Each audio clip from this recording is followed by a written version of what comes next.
Yan, kuya. Ano man talaga ang gusto mong palabasin, ha? Tayo ka lang dito eh. Nagpapaandar ka na?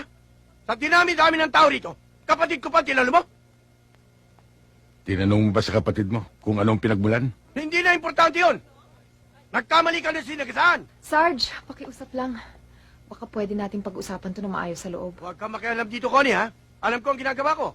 Dapat lang na panagutin ko ang taong ito. Wala akong dapat panagutan. Umawat lang ako eh. Awat ba yun nakit ka? Ako nga ang pulis, hindi ko ginagawa yun eh.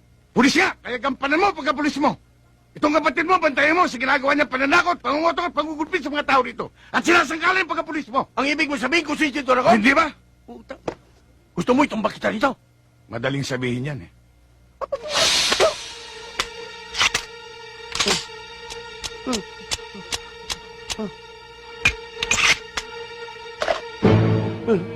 Hindi mo lang alam, Sarge.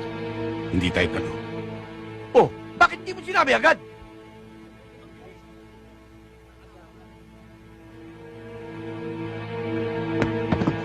Hoy, pulutin mo ang mga bala!